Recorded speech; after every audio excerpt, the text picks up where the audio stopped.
എല്ലാവർക്കും ട്രിംസ് അക്കാഡമിയുടെ ഇന്നത്തെ ലെക്ചറിലേക്ക് സ്വാഗതം. നമ്മൾ ഇന്ന് ഡിസ്കസ് ചെയ്യുന്നത് നമ്പർ തിയറി ആൻഡ് ഓൾജിബ്രയിലെ ക്ലാസ് ആണ്.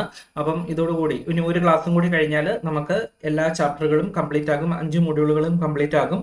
അപ്പം ഇനി നമ്മൾ നമ്മുടെ ആൻഡ്രോയിഡ് ആപ്പിനകത്ത് എക്സാംസ് ഇടുന്നുണ്ട്, മോഡൽ എക്സാംസ് ആയിട്ടാണ്. അതായത് നമുക്കറിയാം മാത്സിൽ നിന്നും 20 ക്വസ്റ്റ്യൻസ് ആണ് വരുന്നത്.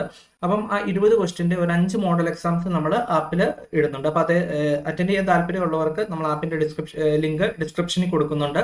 അത് കയറിയിട്ട് നിങ്ങൾ അറ്റൻഡ് ചെയ്യുക. അതുപോലെ തന്നെ നമ്മൾ ഇനി ഒരു ക്ലാസ്സും കൂടി കഴിഞ്ഞാൽ ഈ ഒരു പോർഷൻസ് എല്ലാം കവർ ആകും. നമ്മൾ ഒരു മോഡൽ ക്വസ്റ്റ്യൻസ് പോലെ ഒരു കുറച്ച് ക്ലാസ്സും കൂടി നമ്മൾ സമയം കിട്ടുന്നതനുസരിച്ച് മാക്സിമം ക്ലാസ്സസ് ഇടാൻ ശ്രമിക്കാം. അപ്പം നിങ്ങൾ ഈ ഫുൾ സീരീസ്, അതായത് നമ്മൾ തുടക്കം തൊട്ട് എടുത്തിട്ടുണ്ട്, മൊത്തം 25 ക്ലാസ്സുകളാണ് നമ്മൾ എടുത്തിരിക്കുന്നത്. അപ്പം ഇത്രയും ക്ലാസ്സസ് നോക്കിക്കഴിഞ്ഞാൽ ഉറപ്പായിട്ടും നമുക്ക് മാത്സിൽ നിന്നും അത്യാവശ്യം നല്ല രീതിയിൽ തന്നെ പ്രോബ്ലംസ് ചെയ്യാനായിട്ട് സാധിക്കും. അപ്പം എല്ലാവരും ആപ്പ് എക്സാംസ് അറ്റൻഡ് ചെയ്യുന്നുണ്ടെങ്കിൽ അതും കൂടി കയറി നോക്കുക. ഓക്കെ, അപ്പം നമുക്ക് സ്റ്റാർട്ട് ചെയ്യാം. Which of the following is a generator of the cyclic group Z100? Z100ന്റെ ജനറേറ്റർ ഏതാണെന്നാണ് ചോദിച്ചിരിക്കുന്നത്. അപ്പം നമുക്ക് ഇസഡൻ, ഏത് ഇസഡൻ തന്നു കഴിഞ്ഞു കഴിഞ്ഞാലും അതിന്റെ ജനറേറ്റർ എന്ന് പറഞ്ഞാൽ ആ ഇസഡനിലെ ജനറേറ്ററുകളാണ് നമുക്ക് ചോദിക്കുന്നതെങ്കിൽ നമുക്ക് എന്തെന്ന് പറയാൻ പറ്റും? ഈ എന്നുമായിട്ട് റിലേറ്റീവ്ലി പ്രൈം ആയിട്ടുള്ളത് ഏതാണോ അതായിരിക്കും എന്ത് അതിന്റെ ജനറേറ്ററുകൾ എന്ന് പറയണത്. ഓക്കെ, അപ്പൊ നോക്കി, ഇവിടെ Z100 ആണ് നമുക്ക് തന്നിരിക്കുന്നത്. സോ 100ഉമായിട്ട് റിലേറ്റീവ്ലി പ്രൈം, അതായത് 100ഉമായിട്ട് റിലേറ്റീവ്ലി പ്രൈം എന്ന് പറഞ്ഞാൽ എന്താണ്? 100ഉം ആ നമ്പറും GCD എടുക്കുമ്പോൾ എത്ര കിട്ടണം? നമുക്ക് 1 കിട്ടണം. അപ്പൊ ഇവിടെ നോക്കി, ഫസ്റ്റ് 1 എന്ന് പറയുന്നത് ഏതാണ്? 5 ആണ്. സോ 5ഉം 100ഉം റിലേറ്റീവ്ലി പ്രൈം ആണോ? അല്ല, 5ഉം 100ഉം റിലേറ്റീവ്ലി പ്രൈം അല്ല. അതുപോലെ 12ഉം 100ഉം എന്തല്ല?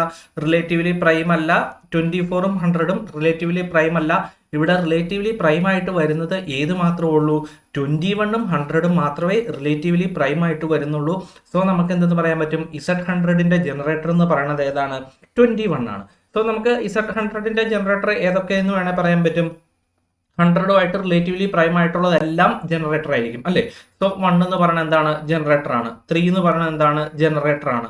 7 എന്ന് പറയുന്നത് എന്താണ്? ജനറേറ്റർ ആണ്. അങ്ങനെ റിലേറ്റീവ്ലി പ്രൈം ആയിട്ടുള്ള നമ്പറുകളെല്ലാം എന്താണ്? ജനറേറ്റർ ആണെന്ന് പറയാം. ഇനി എത്ര ജനറേറ്റർ ഉണ്ടെന്ന് നമ്മളോട് ചോദിക്കുവാണെങ്കിൽ, സപ്പോസ് നമ്മുടെ ക്വസ്റ്റ്യൻ വരുന്നത് ഒരു ഇസഡനിൽ എത്ര ജനറേറ്റർ ഉണ്ടെന്നാണെങ്കിൽ അത് എന്തെന്ന് പറയാൻ പറ്റും? 5 of n ജനറേറ്റേഴ്സ് ആയിരിക്കും ഉള്ളത്. അപ്പം Z100 ആണ് ഇവിടെ തന്നിരിക്കുന്നത്. സോ Z100ന്റെ നമ്പർ ഓഫ് ജനറേറ്റേഴ്സ് എന്ന് പറയുന്നത് എത്രയായിരിക്കും? 5 of 100 ആയിരിക്കും. 5 of 100 എന്ന് പറഞ്ഞു കഴിഞ്ഞാൽ എത്രയാണ്? 100നെ നമുക്ക് ഇങ്ങനെ എഴുതാൻ പറ്റും. നമ്മൾ കഴിഞ്ഞ ക്ലാസ്സിൽ കണ്ടതാണ്, അല്ലെ? കഴിഞ്ഞ ക്ലാസ്സിൽ കണ്ടതാണ്. 100നെ നമുക്ക് 2 സ്ക്വയർ ഇൻറ്റു എന്തെന്ന് എഴുതാൻ പറ്റും? 2 സ്ക്വയർ ഇൻറ്റു 5 സ്ക്വയർ എന്ന്, അല്ലെ? 2 സ്ക്വയർ അല്ലേ? 5 സ്ക്വയർ 25 ഇൻറ്റു 4 100, അല്ലെ? 100നെ നമുക്ക് 2 സ്ക്വയർ ഇൻറ്റു 5 സ്ക്വയർ എന്ന് എഴുതാം. ദെയർഫോർ 5 of 100 എന്ന് പറയുന്നത് എന്ത് വരും? 100 ഇൻറ്റു എത്ര എന്ന് വരും? 1 മൈനസ് 1/2 ഇൻറ്റു 1 മൈനസ് 1/5 എന്ന് വരും. ഇത് കമ്പ്യൂട്ട് ചെയ്ത് കിട്ടുന്നതായിരിക്കും എന്ത്? Z100ന്റെ നമ്പർ ഓഫ് ജനറേറ്റേഴ്സ് എന്ന് പറയുന്നത്. അപ്പൊ നമുക്ക് ഈ സൈക്ലിക് ഗ്രൂപ്പിൽ നിന്നും ചോദിക്കാനുള്ള ഒരു സാധ്യത വരുന്ന ഒരു ക്വസ്റ്റ്യൻ എന്ന് പറയുന്നത് എന്താണ്? ഇസഡനിന്റെ നമ്പർ ഓഫ് ജനറേറ്റേഴ്സ് ചോദിക്കാം. ഇസഡനിന്റെ നമ്പർ ഓഫ് ജനറേറ്റേഴ്സ് എന്ന് പറയുന്നത് എത്രയാണ്? 5 of n ആണ്. അതുപോലെ തന്നെ ഏതെങ്കിലും ഒരു എലമെന്റ് തന്നിട്ട് അത് ജനറേറ്റർ ആണോ എന്ന് ചോദിച്ചു കഴിഞ്ഞാൽ നമുക്ക് എങ്ങനെ കണ്ടുപിടിക്കാനായിട്ട് പറ്റും? എന്നുമായിട്ട് റിലേറ്റീവ്ലി പ്രൈം ആണെങ്കിൽ അതെന്തായിരിക്കും? ജനറേറ്റർ ആയിരിക്കും. Okay, next, let alpha equal to 1 2 3 4 5 എന്ന് തന്നിട്ടുണ്ട്. Be a permutation on 5 symbols എന്നാണ് തന്നിരിക്കുന്നത്. അങ്ങനെയാണെങ്കിൽ ഓർഡർ ഓഫ് ആൽഫ എന്നാണ് ചോദിച്ചിരിക്കുന്നത്. അപ്പൊ നമുക്ക് ചോദിക്കാൻ പിന്നെ സാധ്യതയുള്ള ഒരു പ്രോബ്ലം ആണ്, പെർമ്യൂട്ടേഷൻ ഗ്രൂപ്പിൽ നിന്നും ചോദിക്കാനുള്ള ഒരു സാധ്യതയുണ്ട്. അപ്പൊ നമുക്ക് അത് മെയിൻ ആയിട്ട് ചോദിക്കാൻ വരുന്ന ക്വസ്റ്റ്യൻ എന്ന് പറഞ്ഞാൽ അതിന്റെ ഓർഡർ കണ്ടുപിടിക്കാനായിട്ടായിരിക്കും ചോദിക്കുന്നത്. അപ്പം ഓർഡർ കണ്ടുപിടിക്കാനായിട്ട് ചോദിക്കുവാണെങ്കിൽ ഓർഡർ ഓഫ് ആൽഫ എന്ന് പറഞ്ഞു കഴിഞ്ഞാൽ എന്താണ്? LCM of length of each cycle, LCM of length of L1 comma length of L2 comma, അങ്ങനെ നമുക്ക് പറയാനായിട്ട് എത്ര എണ്ണം ഉണ്ടോ അത്ര. ഇവിടെ ടോട്ടൽ എത്ര എണ്ണം ഉണ്ട്? 2 സൈക്കിൾ ഉണ്ട്, അല്ലെ? 1 2 3 എന്ന് പറയുന്ന ഒരു സൈക്കിള്, 4 5 എന്ന് പറയുന്ന അടുത്ത cycle. So order of alpha എന്ന് പറയുന്നത് എത്രയായിരിക്കും? LCM of length of each cycle. First സൈക്കിളിന്റെ ലെങ്ത് എത്രയാണ്? 1 2 3 3 ഉണ്ട്. സോ 3 ആണ്. സെക്കൻഡ് സൈക്കിളിന്റെ ലെങ്ത് എത്രയാണ്? 2 ആണ്. സോ 3,2 എന്ന് വരും. LCM ഓഫ് 3,2 എന്ന് പറയുന്നത് എത്രയാണ്? 6 ആണ്. ദെയർഫോർ ഓർഡർ ഓഫ് ആൽഫ എന്ന് പറയുന്നത് എത്രയായിരിക്കും? 6 ആയിരിക്കും നമുക്ക് കിട്ടുന്നത്. Okay, next one, the order of the permutation. നമുക്ക് ഇങ്ങനെയാണ് തന്നിരിക്കുന്നത്. SITലെ ഒരു എലമെന്റ് ആണ്. സോ ഫസ്റ്റ് നമുക്ക് ആ എലമെന്റ് ആൽഫ എന്ന് പറയുന്നത് എങ്ങനെ എഴുതാമെന്ന് നോക്കാം. ഇവിടെ നോക്കി ആൽഫേനെ നമുക്ക് സൈക്കിളിന്റെ പ്രൊഡക്റ്റ് ഓഫ് ഡിസ്ജോയിന്റ് സൈക്കിളായിട്ട് എങ്ങനെ എഴുതാൻ പറ്റുമെന്ന് നോക്കാം. ഫസ്റ്റ് നോക്കി 1 എന്ന് പറയുന്നത് എവിടേക്കാണ് പോയിരിക്കുന്നത്? 1 goes to 4 ആണ്. സോ നമുക്ക് എങ്ങനെ എഴുതാം? 1 goes to 4. ദെൻ 4 എവിടേക്കാണ് പോയെന്ന് നോക്കാം. 4 goes to ഏതാണ്? 6 ആണ്. ദെൻ 6 goes to എങ്ങോട്ടാണ്? 6 goes to 2 ആണ്. അഗെയിൻ 2 goes to എന്താണ്? 1 ആണ്. 2 goes to 1 ആണ് പോയിരിക്കുന്നത്. സോ അവിടെ ആ സൈക്കിൾ കംപ്ലീറ്റ് ആയി. സോ ഇനി അടുത്തത് നോക്കുക. 3 എന്ന് പറയണത് നോക്കുക. 3 എന്ന് പറഞ്ഞാൽ എവിടേക്കാണ് പോയിരിക്കുന്നത്? 3 goes to 5 ആണ് അല്ലെ? 3 goes to 5 ആണ്. 5 എവിടേക്കാണ് പോയിരിക്കുന്നത്? 3യിലേക്കാണ് പോയിരിക്കുന്നത്. സോ അവിടെ ആ സൈക്കിൾ കംപ്ലീറ്റ് ആയി. അഗെയിൻ അടുത്ത എന്താണ്? 1 2 3 4 5 6 7 ആണ് നോക്കാനുള്ളത് ഇനി അല്ലെ? 7 goes to 8 ആണ് അല്ലെ? 7 goes to 8. 8 goes to എന്താണ്? 7 ആണ്. അത് കംപ്ലീറ്റ് ആയി. സോ നമ്മുടെ ഡിസ്ജോയിന്റ് സൈക്കിൾ ആയിട്ട് നമുക്ക് ഇതിനെ എങ്ങനെ എഴുതാനായിട്ട് പറ്റും? ഇങ്ങനെ എഴുതാനായിട്ട് പറ്റും. ഓക്കെ, അങ്ങനെയാണെങ്കിൽ ഇതിന്റെ ഓർഡർ ആണ് നമുക്ക് കണ്ടുപിടിക്കേണ്ടത്. ഓർഡർ ഓഫ് ആൽഫ എന്ന് പറയുന്നത് എന്താണ്? LCM of length of each cycle ആണ് അല്ലെ? ഫസ്റ്റ് സൈക്കിളിന്റെ ലെങ്ത് എത്രയാണ്? 4 ആണ്. സെക്കൻഡ് സൈക്കിളിന്റെ ലെങ്ത് എത്രയാണ്? 2 ആണ്. തേർഡ് സൈക്കിളിന്റെ ലെങ്ത് എത്രയാണ്? 2 ആണ്. സോ LCM ഓഫ് 4 2 2 എന്ന് പറയുന്നത് എത്രയായിരിക്കും? 4 ആയിരിക്കും നമുക്ക് കിട്ടുന്നത്. ഓക്കെ, ഇനി ഇതുപോലെ തന്നെ നമുക്ക് വേറെ ഒരെണ്ണം തരുവാണെങ്കിൽ സപ്പോസ് 1 2 3 4 5 6 7 8 9 തന്നേക്കുവാണ്. ഇവിടെ ഞാൻ 2 4 1 3 6 5 7 9 8. ഓക്കെ, ഇങ്ങനെയാണ് നമ്മുടെ പെർമുട്ടേഷൻ തന്നിരിക്കുന്നതെന്ന് വെച്ചോ. ഇതിനെ നമുക്ക് എങ്ങനെ എഴുതാനായിട്ട് പറ്റും? ഡിസ്ജോയിന്റ് സൈക്കിളായിട്ട് 1 goes to 2 അല്ലെ? 1 goes to 2, 2 goes to 4, 4 goes to 3, 3 goes to 1. So first cycle കഴിഞ്ഞു. അടുത്ത എന്ത് വരും? 1 2 3 4 ആണ് കഴിഞ്ഞു. 5 goes to 6, 6 goes to 5. അടുത്ത സൈക്കിൾ കഴിഞ്ഞു. അടുത്ത ഏതാണ്? 7 ആണ്. 7 goes to എന്താണ്? 7 തന്നെയാണ്. സോ ഐഡന്റിറ്റി സൈക്കിൾ ആയിട്ട് അത് നിന്നോളും. അടുത്ത ഏതാണ്? 8 ആണ്. 8 goes to 9, 9 goes to 8. അത് കംപ്ലീറ്റ് ആയി. അങ്ങനെയാണെങ്കിൽ ഇതിന്റെ എന്തായിരിക്കും ഓർഡർ വരുന്നത്? LCM of length of each cycle. First cycle എത്രയാണ്? 4. അടുത്ത എത്രയാണ്? 2. അടുത്ത എത്രയാണ്? 1. അടുത്ത എത്രയാണ്? 2. ഇതായിരിക്കും ഇതിന്റെ LCM ആയിരിക്കും. ഇതിന്റെ LCM എന്ന് പറയുന്നത് എത്രയാണ്? 4 ആണ്. സോ നമുക്ക് എന്തെന്ന് പറയാൻ പറ്റും? ഈ ഒരു സൈക്കിൾ ഈ ഒരു പെർമ്യൂട്ടേഷന്റെ ലെങ്ത് എന്ന് പറയുന്നത് എത്രയായിരിക്കും? 4 ആയിരിക്കും. അപ്പൊ നമുക്ക് പെർമ്യൂട്ടേഷൻ ഈ രീതിക്ക് തരാനുള്ള സാധ്യതയും കൂടുതലാണ്. അതുപോലെ തന്നെ തൊട്ട് മുമ്പിൽ കണ്ട രീതിയിൽ നമുക്ക് പ്രോബ്ലം ചോദിക്കാനുള്ള സാധ്യതയുണ്ട്. അപ്പം അത്രയൊക്കെ നിങ്ങൾ പഠിച്ചിരിക്കുക. Okay, next the order of the element 1,2 in Z5 cross Z10 ആണ് ചോദിച്ചിരിക്കുന്നത്. അപ്പം Z5 ക്രോസ് Z10ലെ ഈ ഒരു എലമെന്റിന്റെ ഓർഡർ ആണ് നമ്മളോട് ചോദിച്ചിരിക്കുന്നത്.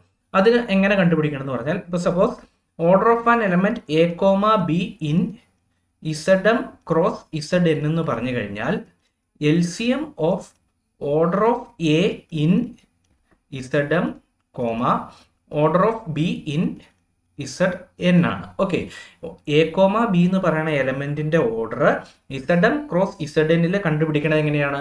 LCM of order of A in Zm, order of B in Zn ആണ്. അപ്പം order of A first element ഏതാണ്? 1 എന്ന് പറയുന്ന എലമെന്റ് ആണ്. 1 എന്ന് പറയുന്ന എലമെന്റിന്റെ ഓർഡർ Z5 എത്രയാണ്? 1 എന്ന് പറയുന്നത് ഐഡന്റിറ്റി എലമെന്റ് ആണ്. ഐഡന്റിറ്റി എലമെന്റിന്റെ ഓർഡർ എന്തായിരിക്കും? ആ ഗ്രൂപ്പിന്റെ ഓർഡർ ഏതാണോ അതായിരിക്കും വരുന്നത്. നമുക്കറിയാം Zn ഓർഡർ എന്ന് പറയുന്നത് എന്താണ്? n ആണ്. സോ Z5 ഓർഡർ എന്ന് പറയുന്നത് എത്രയായിരിക്കും? 5 ആയിരിക്കും വരുന്നത്. ദെയർഫോർ നമുക്ക് എന്തെന്ന് പറയാൻ പറ്റും? ഓർഡർ ഓഫ് 1 എന്ന് പറയുന്നത് 5 ആണെന്ന് പറയാം. ഓക്കെ, എപ്പോഴും ഐഡന്റിറ്റി എലമെന്റിന്റെ ഓർഡർ എന്ന് പറയുന്നത് എന്താണ്? ആ ഗ്രൂപ്പിന്റെ ഓർഡർ ആയിരിക്കും വരുന്നത്. ഇനി നോക്കി അടുത്ത ഏതാണ്? 2 ഇൻ Z10. 2 എന്ന് പറയുന്ന എലമെന്റിന്റെ ഓർഡർ Z10 എത്രയാണെന്ന്. അതായത് 2n, ഏതോ 2n എന്ന് പറയുന്നത് ഐഡന്റിറ്റി വരണം അല്ലെ? ആ എലമെന്റ് ആ ഗ്രൂപ്പിന്റെ ഐഡന്റിറ്റി ആയ 0 വരുന്നത് എപ്പോഴാണെന്ന് നോക്കുക. അതായത് എന്ത് ചെയ്യണം? 2 + 2 + 2 + 2 ഏതാണ് വരുന്നത് നോക്കുക. എത്രയാണ് വരുന്നത്? 2 + 2 + 2 + 2 + 2 എന്ന് പറയുമ്പോൾ 10 വരും. 10 എന്ന് പറയുന്നത് Z10 എത്രയാണ്? 0 ആണ്. സോ നമുക്ക് എന്തെന്ന് പറയാൻ പറ്റും? 2 എന്ന് പറയുന്ന എലമെന്റിന്റെ ഓർഡർ എത്രയായിരിക്കും? 2 എന്ന് പറയുന്ന എലമെന്റിന്റെ ഓർഡർ എന്ന് പറയുന്നത് 5 ആയിരിക്കും. സോ നമുക്ക് ഓർഡർ ഓഫ് 2 എന്ന് പറയുന്നത് എത്ര കിട്ടി? 5 എന്നും കിട്ടി. ഓർഡർ ഓഫ് 1 എന്ന് പറയുന്നതും എത്ര എന്ന് കിട്ടി? നമുക്ക് 5 എന്ന് കിട്ടി. ദെയർഫോർ ഓർഡർ ഓഫ് 1, 2 എന്ന് പറയുന്നത് എത്രയായിരിക്കും? LCM of order of A in Zm എത്രയാണ്? LCM ഓഫ് 5, 5 എന്ന് വരും. LCM ഓഫ് 5, 5 എന്ന് പറയുന്നത് എത്രയാണ്? 5 ആണ്. സോ ഓപ്ഷൻ A ആയിരിക്കും നമുക്ക് കറക്റ്റ് ആയിട്ട് കിട്ടുന്നത്. Okay, next problem, which of the following is not a subgroup of the cyclic group Z12 എന്നാണ് ചോദിച്ചിരിക്കുന്നത്. Z12ന്റെ സബ് ഗ്രൂപ്പ് അല്ലാത്തത് ഇതിലേതാണെന്നാണ്. സോ നമുക്കറിയാം Z12ന്റെ ഡിവൈസേഴ്സ് ഏതൊക്കെയാണ്? 1, 2, 3, 4, 6, 12 അല്ലേ?